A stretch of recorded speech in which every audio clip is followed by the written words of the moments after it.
আমাদের এই ব্যবসার মনোপলি রাখতে গিয়ে না অনেক কিছু করে ফেলতে হয় আমাদের, অনেক কিছু। না না, তাই বলে বাড়িতে কোনোদিন কিছু করতে হয়নি, তবে হ্যাঁ, যদি দরকার লাগে সেটা করতেও পিছপা হব না।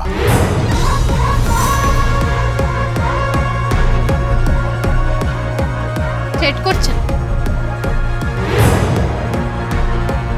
আমি জানি না বিজনেসে মনোপলি ধরে রাখার জন্য আপনি কি করেন, কিন্তু বাড়িতে সেটা প্রয়োগ করার চেষ্টা করবেন না। আমি এই বাড়িটাকে শুদ্ধিকরণ করতে এসেছি, এই পরিবারের লোকগুলোকে চেনাতে এসেছি। আমাদের রুটটা কোথায়, আমাদের মূল কোথায়। মূল থেকে উপড়ে ফেললে কোনো গাছই বাঁচে না, এটা জানেন তো?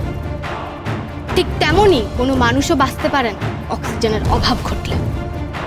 ওই অক্সিজেন দিতে আমি এখানে এসেছি।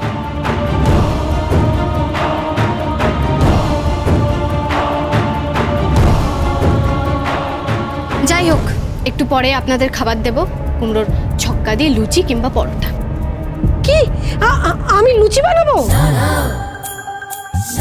হ্যাঁ বানাবেন, লুচি বানাবেন। আর দুপুরবেলা সর্ষে ইলিশ, ইলিশ মাছের পাতুরি, যা যা খেতে চান আমি বানিয়ে দেবো। কিন্তু এখন জামাই ষষ্ঠীতে আমি মায়ের কাছে যাব, আর দেখে আসি আপনার ছেলে রেডি হয়েছে কিনা। নিন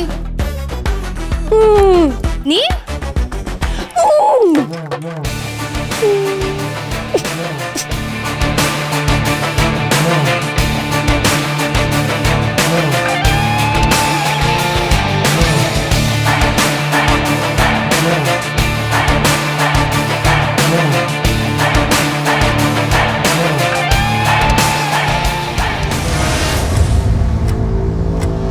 দাদা,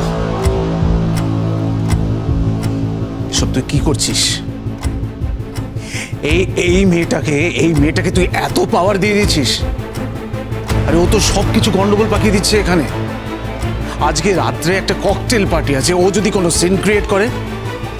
ককটেল পার্টি বন্ধ করে দে। হোয়াট ডু ইউ মিন?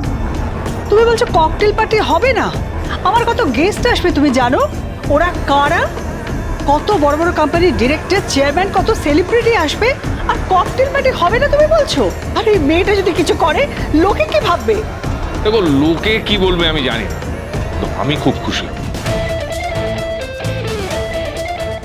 রান্না করো, মন দিয়ে রান্না করো কুমড়োর ছক্কা। ওহ, কতদিন বাদে কুমড়োর ছক্কা খাবো, তাও আমার গিন্নির হাতের রান্না। ডোন্ট কল মি গিন্নি।